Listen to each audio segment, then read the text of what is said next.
Hello boys, today we're gonna go over the first boss in the Void Spire called Imperator Averzian. I have used a raid plan made by Big Blue Tank Turtle on YouTube. Right, the first thing is the arena is split into 9 distinct quadrants, and the goal of the fight is to prolong the player's inevitable defeat in a rigged game of tic-tac-toe. You have these 9 zones, and there's a few cool things about this fight that we're gonna go over here. First of all, he's gonna summon some portals in a few quadrants here and there during the fight, and he's gonna try to take 3 of them. You're gonna be able to remove 2 of them, always leaving 1 behind, and there are certain way you want to keep this one standing in certain fixed locations.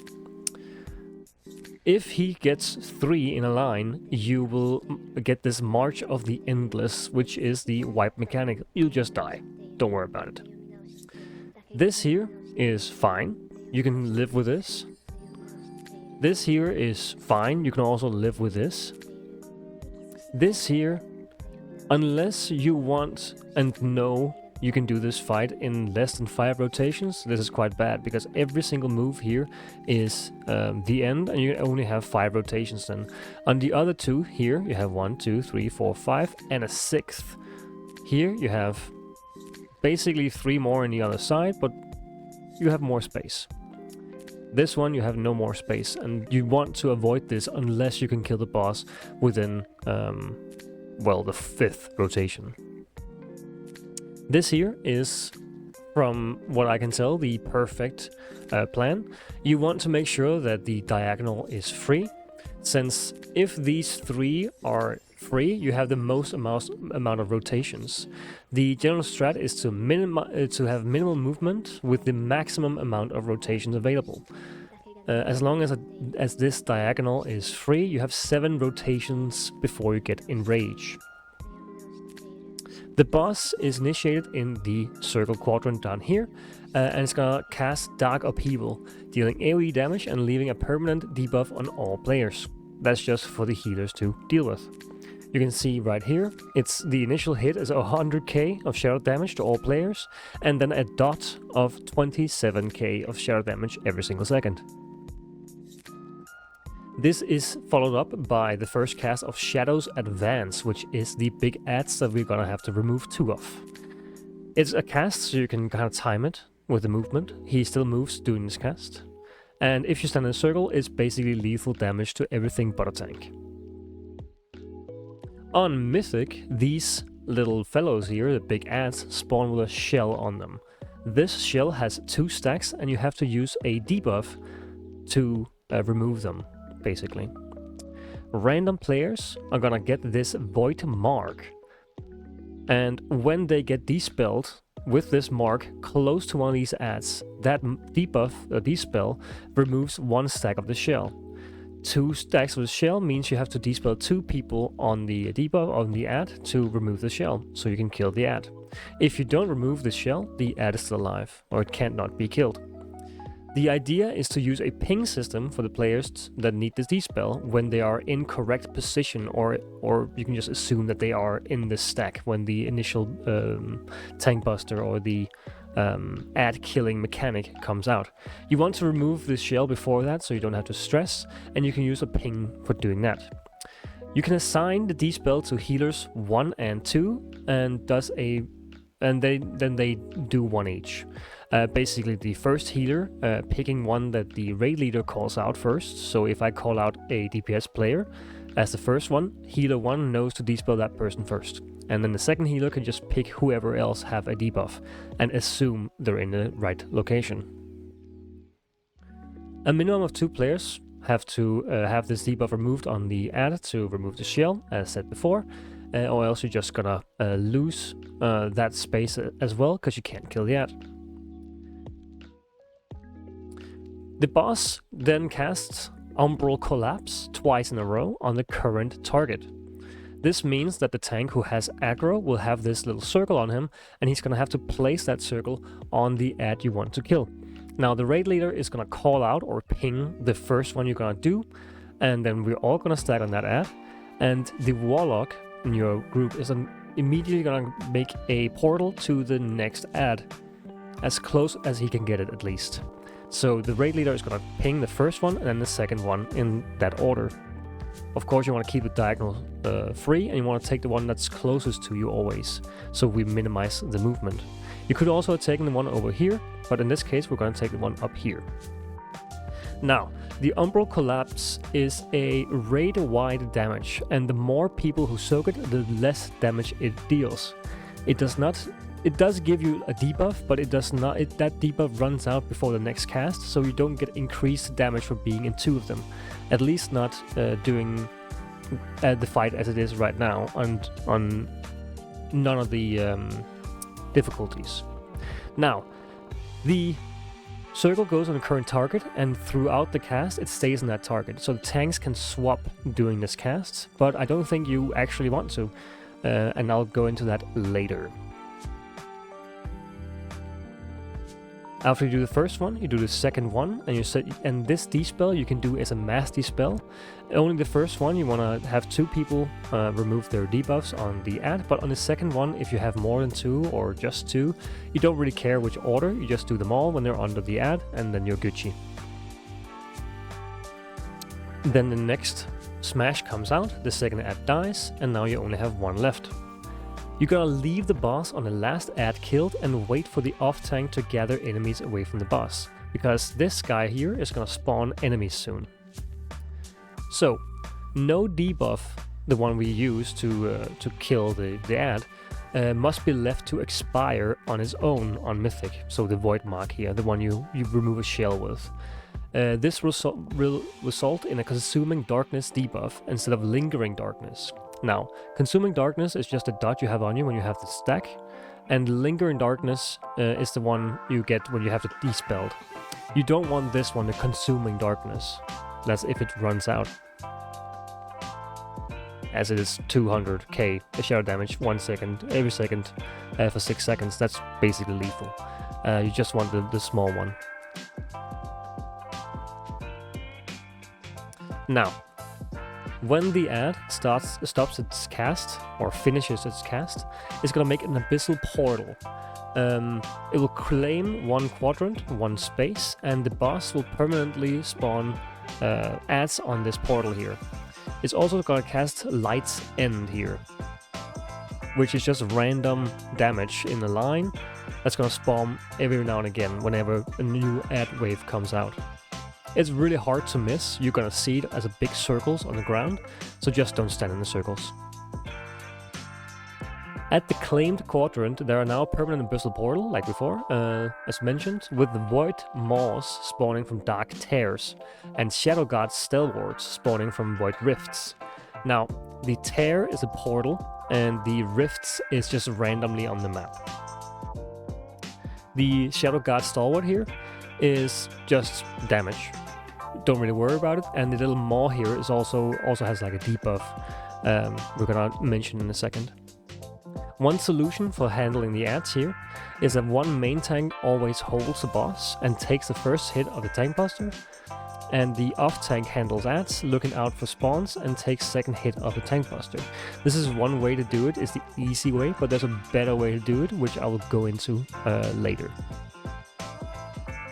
On Mythic, a Void Malice also spawns as a Mythic enemy from the portal, and it has a cast that you really want to interrupt.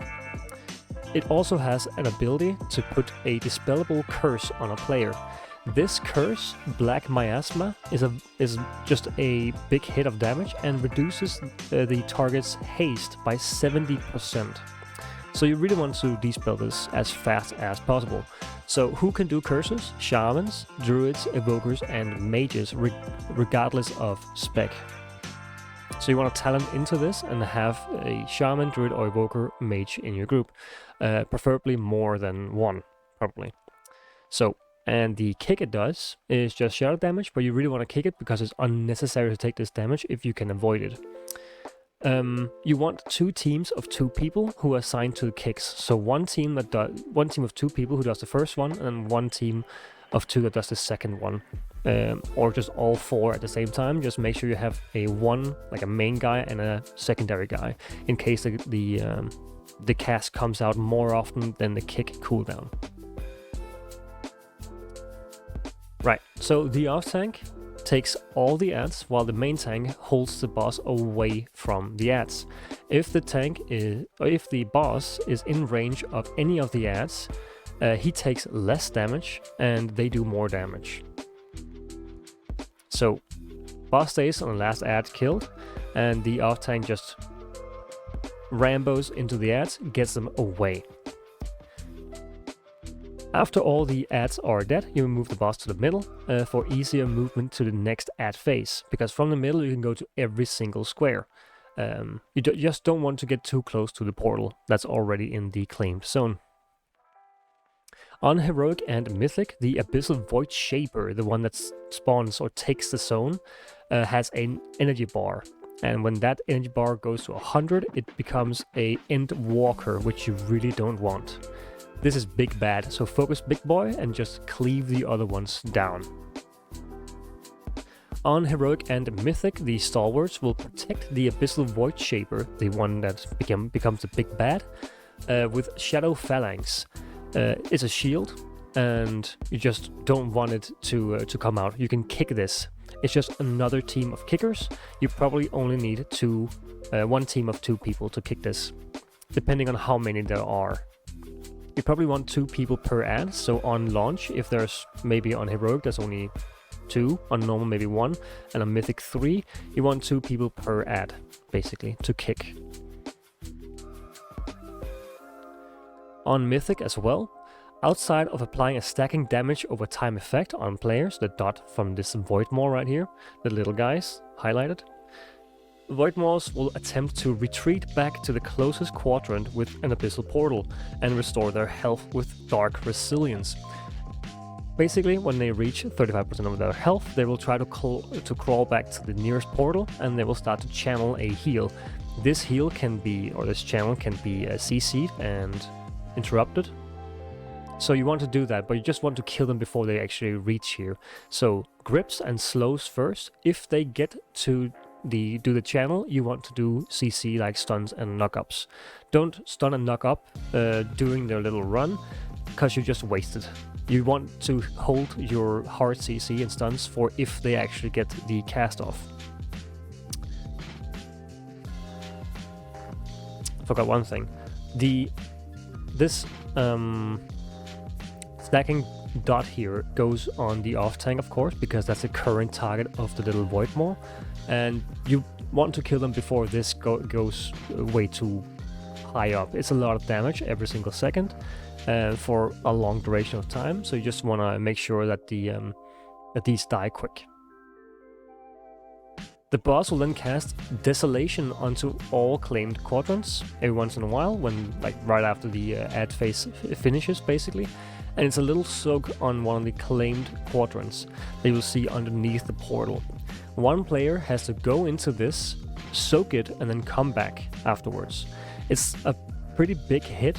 The off tank can probably handle it, but you can also just handle it with a defensive from one of your ranged DPS. If you fail to soak it, it is way more damage to all players, so just put one dude in there, take the hit and the little dot afterwards, and then you're all good. This will be easiest to assign to mages that can blink to the portal, then wait for the soak, alter time back to the group. The boss will also channel Oblivion's Wrath, conjuring small projectiles traveling outward from the boss. It's these little spike things that fly really fast outwards from where they spawn. They spawn in like a spiral around the boss, so you kind of have to stand in between little spaces. So just go into a space and you're fine.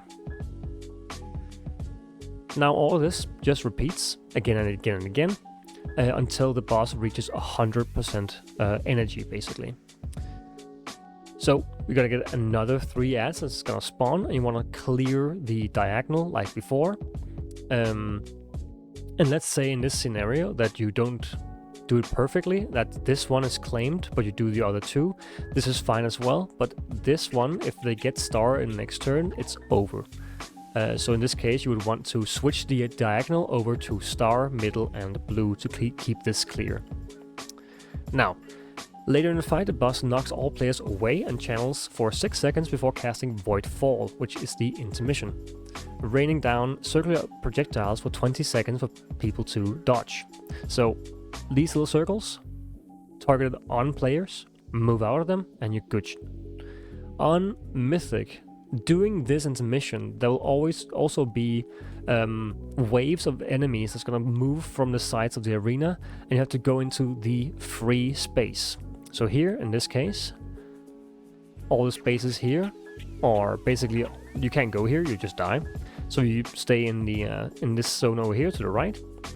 Then you get circles, avoid the circles, and go into the next free space, which is in the middle here. The boss cannot be close to any abyssal portal, of course, doing this as well, because he'll do a stacking damage increase.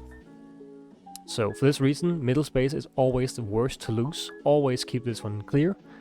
And the corners are always the best to lose, these ones out here. This one is not the corner, the corners here and here and here, because that leaves you with the most space available. Now, the tanks need to be aware of their stacks of Blackening Wounds, which is a stacking debuff that reduces your maximum health by 4% for 20 seconds per stack.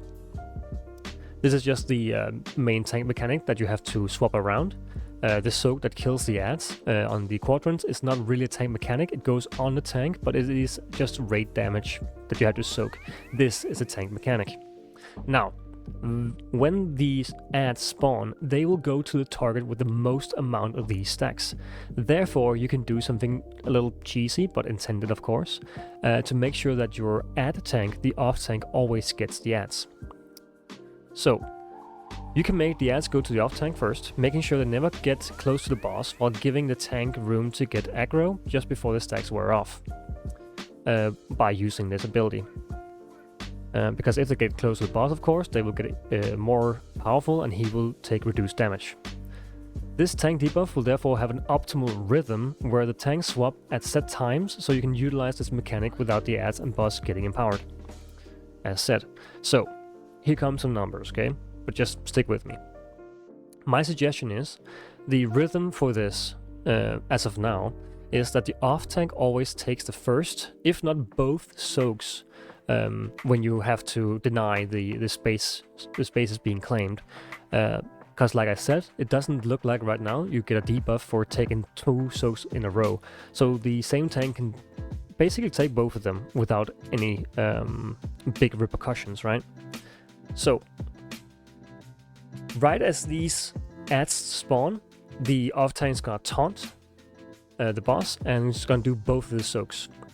30 seconds after that, during these 30 seconds, the 2 ads you have to kill are killed, and then you have a little more time before the ads actually spawn.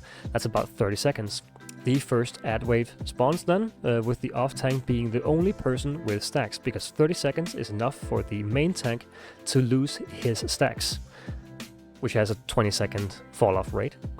Main tank then takes back aggro a few seconds before the ads spawn, leaving him with maybe 1 stack, but the off tank with like 4 or 5. He then keeps the boss on the last big ad killed, and moves into middle when the ads die, because all the ads will move to the person with the most amount of the Blackening Rune stacks, which is the off tank, so he can hold them all close to the portals away from the boss.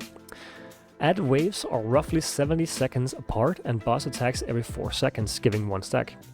Accounting for abilities and channels and such, this leaves the off tank with 30 seconds of aggro, about 3 to 4 stacks, which is 16% less HP, and main tank with 40 seconds of aggro after he takes it back during the ad phase, which is about 5 to 6 stacks, 28% less HP at most.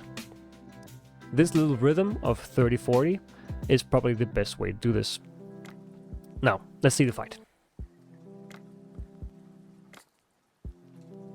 This is taken from this guy called Shirley, it's not myself, and they pull the boss. Here comes the initial hit for the healers to handle.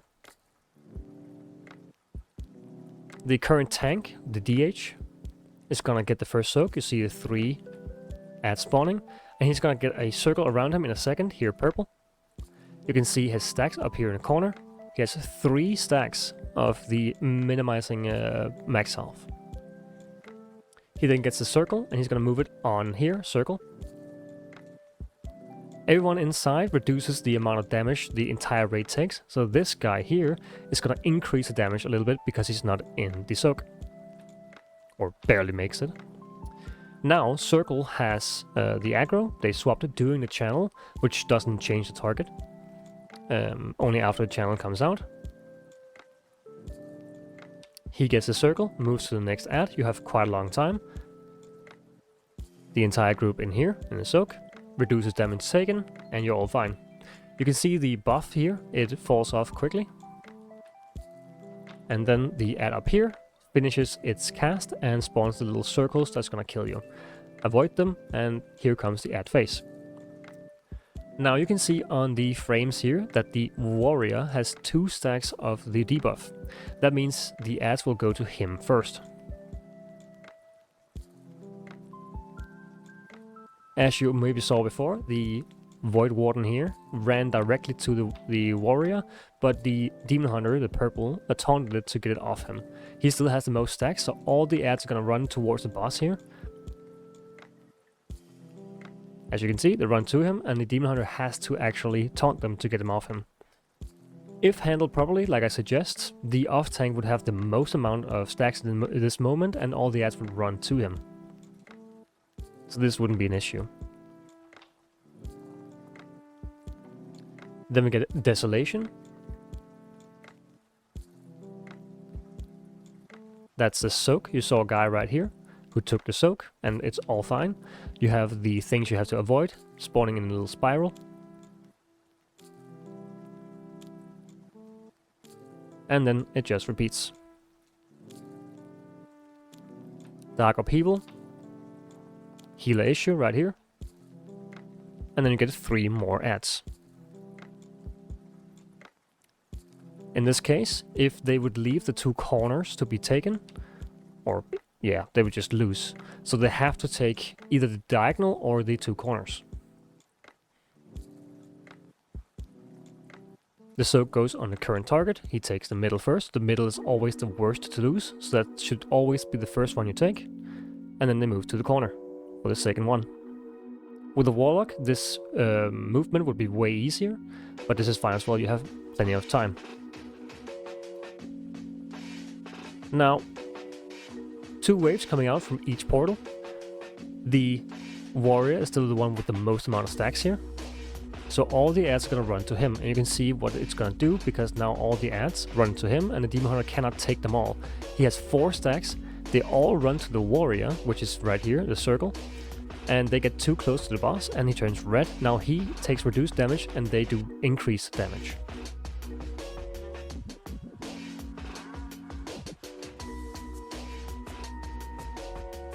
They get to the intermission, which is the knockback, and now here comes the circles. Dodge your circles.